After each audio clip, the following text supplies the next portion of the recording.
My dad took my brother, mom took my sister, and I ended up in state care. Years later, they all wanted back into my life. But I wasn't the same child they abandoned. Sarah, sweetheart, you need to understand this isn't about you. Then why am I the only one packing my clothes into garbage bags? Mom, why does Olivia get to stay? Because the court decided. Because you can only afford one kid, right? Stop making this harder than it has to be. I'm not making it hard. You are. You're abandoning me. Ms. Patterson will be here in 10 minutes. Please just get your stuff together. My dad took my brother. Mom kept my sister. And I ended up bouncing between strangers' houses like a basketball nobody wanted to catch. Hi, my name is Sarah. Today, I'm going to tell you about the day my family got divided up like leftover Chinese takeout nobody really wanted. But before we dive in, please hit that like button and subscribe for more real stories that'll make you question everything you thought you knew about family. You know what's crazy about family court? They talk about the best interests of the child, like it's some kind of science experiment they can perfect. But when you're 13 years old, standing in a sterile courthouse watching your parents carve up your siblings like they're dividing up the furniture, you realize grown-ups are just winging it too. They're just better at wearing suits while they screw up your life. My parents' marriage had been circling the drain for years. Dad buried himself in his insurance firm, coming home with stacks of paperwork and exhaustion weighing him down. Mom dove headfirst into her teaching position at Riverside Middle School, working late to avoid coming home to the tension. My older brother Cameron was 15 and already checking out mentally. Olivia was 8, still young enough to believe Mom and Dad might figure it out. And me? I was stuck right in the middle at 13. Middle child, middle of the chaos, middle of absolutely nowhere. We need to have a family meeting, Dad announced one Saturday morning, his voice carrying that tone adults use when they're about to ruin your life. The waffles Mom had made went cold on our plates as they explained they were getting divorced. Cameron just shrugged like he'd been expecting it for months. Olivia burst into tears. I sat there doing math in my head. 3 kids, 2 parents. Somebody wasn't going to fit into this equation. We'll figure out custody so everyone's taken care of, Mom promised. But her voice wavered like she was trying to convince herself as much as us. 6 months later, I learned exactly what taken care of meant in grown-up speak. The custody battle turned into World War III with lawyers instead of armies. Mom wanted all 3 of us. Dad fought for all 3 of us. But Judge Morrison, this stern woman with silver hair and zero patience, looked at our case like she was solving a math problem instead of deciding our futures. Given the circumstances, she announced, shuffling through papers like our lives were just another Tuesday afternoon, I'm awarding primary custody of Cameron to Mr. Hartwell, as the teenage boy has expressed a strong preference to remain with his father and continue at his current high school. My heart started hammering. Olivia will remain with Mrs. Hartwell, as younger children typically benefit from maternal stability. And Sarah? Mom's lawyer asked. That pause felt like forever. Judge Morrison cleared her throat. The middle child presents unique challenges. And that's when my world completely fell apart. Both parents have cited significant financial strain from the divorce proceedings, Judge Morrison continued, and I felt my stomach drop like I was on a roller coaster. Neither household currently has adequate space or resources for 2 children, considering Mr. Hartwell's demanding work schedule and Mrs. Hartwell's teaching commitments and evening tutoring sessions. The air in that courtroom got thick. I couldn't breathe right. Olivia was holding Mom's hand, completely clueless about what was happening. Cameron stared at his sneakers like they were the most fascinating things in the world. Therefore, I'm recommending temporary foster placement for Sarah until both parents can stabilize their living situations and demonstrate adequate resources for additional custody. Temporary? Like I was a library book they couldn't renew right now. That's insane. I shot up from my chair, and every adult in that room looked at me like I'd just sworn in church. I'm not some random kid you can just shuffle around. I'm their daughter. Sarah, sit down, Dad hissed, his face turning red. No. This is completely nuts. Just because I'm in the middle doesn't mean you can pretend I don't exist. Judge Morrison banged her gavel so hard it sounded like a gunshot. Young lady, I understand this is difficult, but outbursts won't change the court's decision. You don't understand anything. You're splitting us up like we're old furniture at a yard sale. That outburst definitely didn't help my case. But I was 13 and watching my family get torn apart by adults who'd never even met me before that day. 2 weeks later, Ms. Patterson from Child Protective Services showed up at our apartment with a clipboard and a fake smile that didn't reach her eyes. I was sitting on my bed, staring at my clothes stuffed into trash bags because we didn't have proper suitcases for all 3 kids. "Sarah, honey, you need to understand this isn't about you," Mom said for the 100th time. But her voice cracked like breaking glass. "Then why am I the only one with bags packed?" I shot back. "Why does Olivia get to keep her room, her toys, her life while I'm getting shipped off to strangers?" The court decided. "The court decided you and Dad are too broke and too busy to handle 3 kids. So you picked your favorites, and I'm the leftover." Mom's face crumpled. "That's not fair." "Fair." I laughed, but it came out bitter and harsh. "What's fair about any of this?" I looked at Cameron, hoping my big brother would finally stand up for me, say something, anything. He just kept scrolling through his phone like I was already gone. Olivia was crying in the living room, probably not even understanding why her big sister was leaving. And my parents, they looked relieved. That's what destroyed me the most. The relief in their eyes, like I was this huge problem they were finally solving.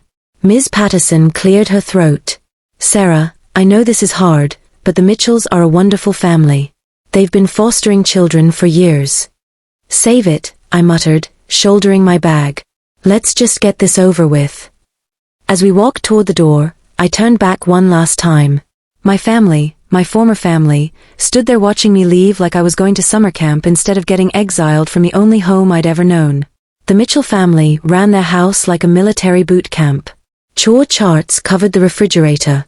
Meal times were scheduled down to the minute, and lights out was strictly enforced at 9 p.m. They had 2 biological kids and 4 foster children crammed into their suburban split level. "You're lucky," said Kayla, another foster kid who'd been there for 8 months. "Some places are way worse than this." "Lucky." My parents lived 25 minutes away, and I might as well have been on Mars. "At least your parents are still alive," Kayla shot back when I complained. "Mine died in a house fire when I was 9. She had a point.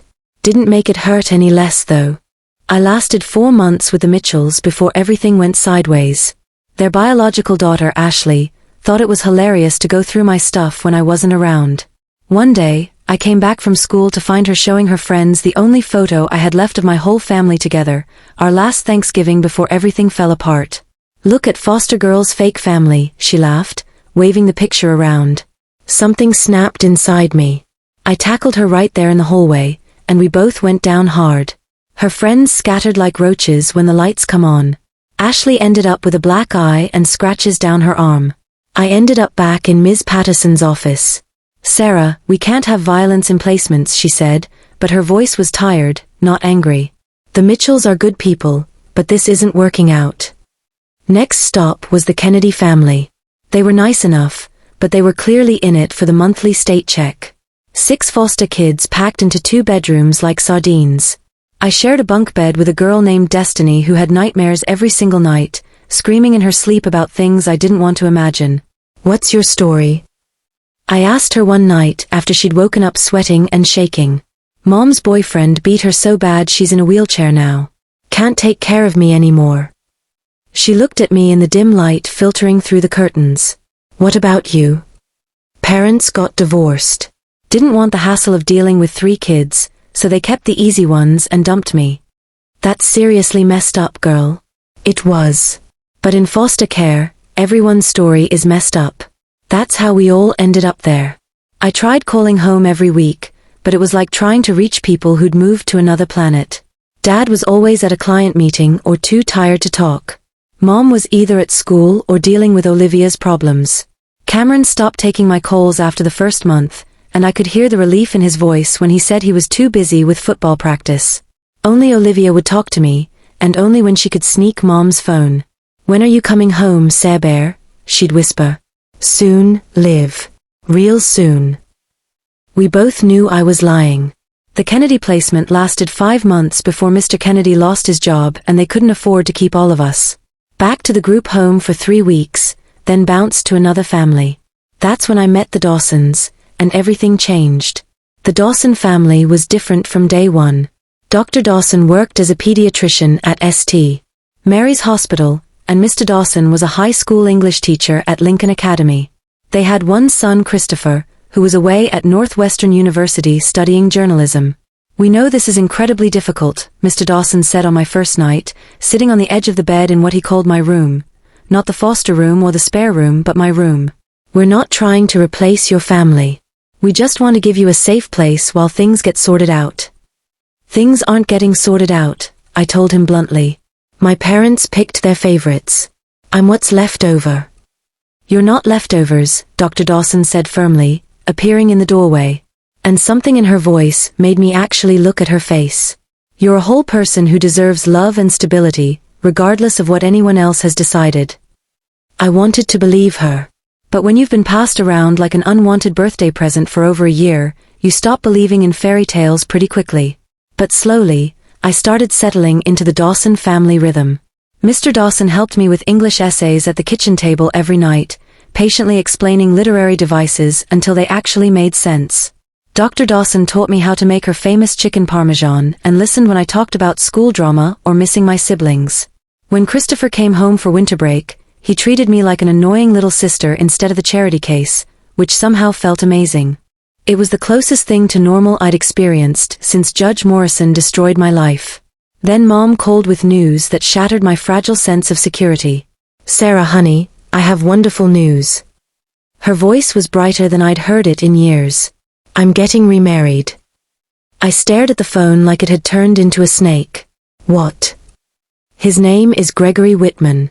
He's an amazing man. Works in pharmaceutical sales. He has a daughter about Olivia's age, and they get along so well. It's like we're meant to be a family." "That's great, Mom." The words felt like glass in my throat. "I know this has been really hard on you, sweetheart, but things are finally looking up. Gregory has this beautiful house in Maplewood, much more stable than my old apartment, so I was thinking maybe." My heart actually stopped. "I can come home?" Silence stretched between us like a bridge about to collapse. "Well, it's complicated, honey. Gregory's not really comfortable with, we're still adjusting as a new family unit, and introducing a teenager into the mix might be." "You mean he doesn't want your foster kid daughter messing up his perfect new family?" "Sarah, that's not fair." I hung up. Dr. Dawson found me crying in my room 20 minutes later. Ugly, angry tears that I'd been holding back for months. "She's replacing me," I sobbed. "She's got her new perfect family, and I'm not in it." Dr. Dawson sat on my bed and held me while I cried like I hadn't since this whole nightmare started. "You're not replaceable, sweetheart," she whispered. "Nobody could ever replace you." But actions spoke louder than words, and Mom's actions were screaming pretty loud. That phone call changed something fundamental inside me. I decided to stop waiting for my biological family to remember I existed and start building something new. I threw myself into school like my life depended on it. Joined the debate team, started tutoring kids at the local community center, volunteered at the animal shelter on weekends. The Dawsons supported everything, showing up to my competitions when my real parents were too busy living their separate new lives to even return my calls. "You're incredibly resilient," Mr. Dawson told me after I won my first debate tournament. "That's a superpower, you know." "I don't want to be resilient," I admitted, still buzzing from the win. "I want to be wanted." "You are wanted," Dr. Dawson said simply. "By us. By this family." The words hit me harder than I expected. Over the past year and a half, the Dawsons had become more than just another placement. They'd become home, the kind of people who showed up, who stayed, who didn't bail when things got complicated.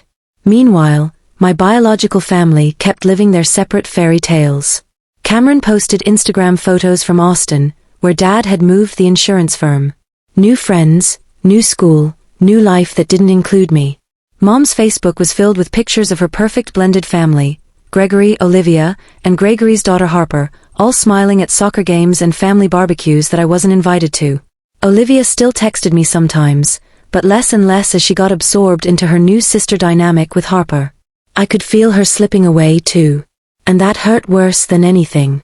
Then came the plot twist that almost broke me completely. Dad called on my 16th birthday.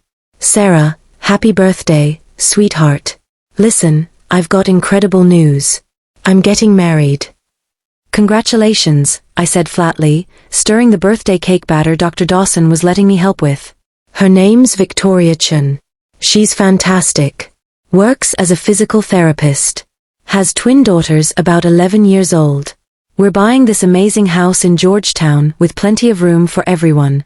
Let me guess, I interrupted. Not enough room for me though. Silence on the other end, then, well, Victoria feels that introducing a teenager into the family dynamic might be disruptive to the girl's adjustment. Right. Disruptive. That's what I am. Don't be like that, Sarah. Once we're all settled, maybe we can. Dad, stop. Just stop pretending you're going to come back for me. It's been almost 3 years. I get it. You and Mom got your do-over families, and I'm the reminder of the old broken one. That's not true. Then why am I still in foster care?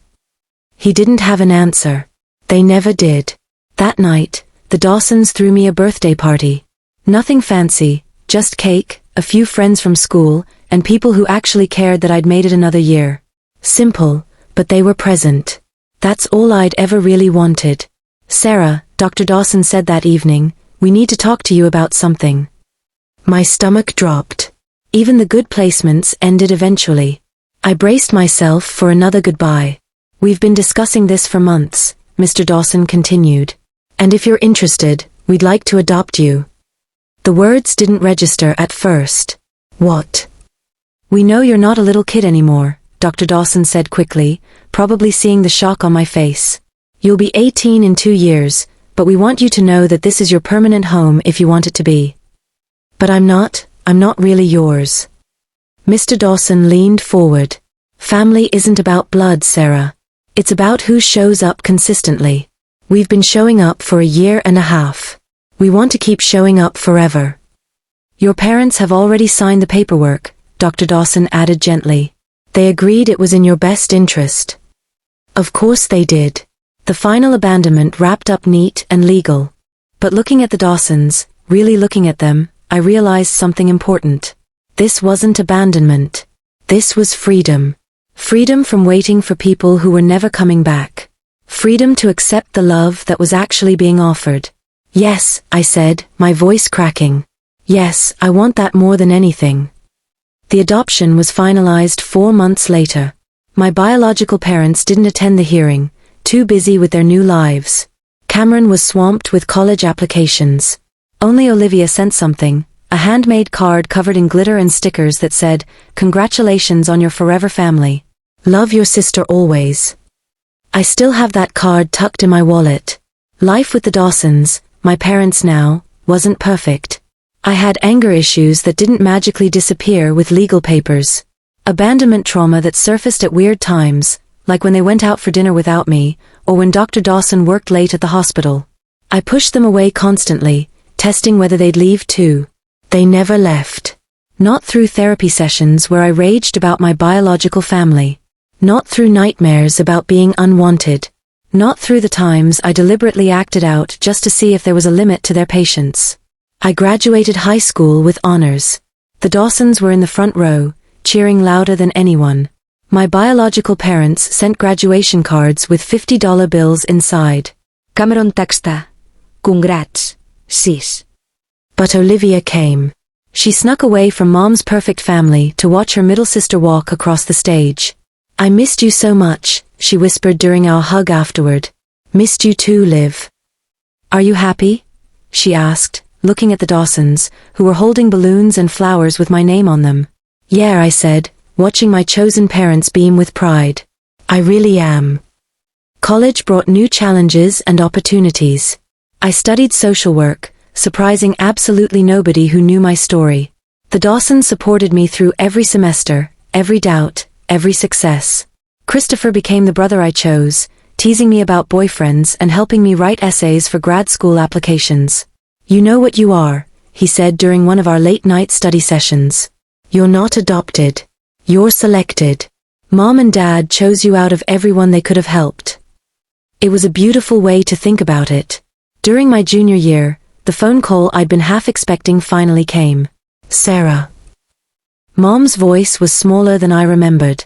I need to talk to you. Gregory left, Mom said without preamble. The divorce was finalized last month. And Olivia, she's really struggling. She keeps asking about you constantly. And I realize, God, Sarah, I realize I made terrible mistakes. Huge ones. I thought I was doing what was best for everyone, but I was just doing what was easiest for me. It took you 7 years to figure that out? I'm sorry. I'm so incredibly sorry.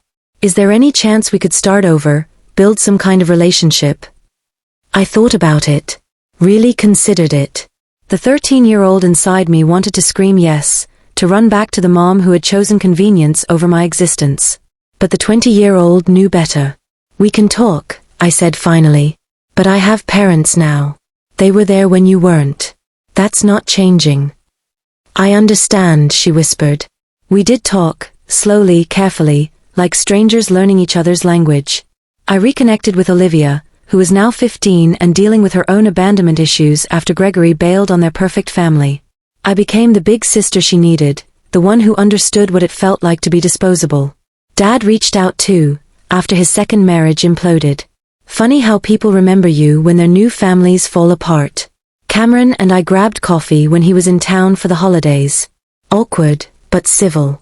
I should have fought for you, he admitted, staring into his latte. I was 17 and selfish and scared, but that's no excuse.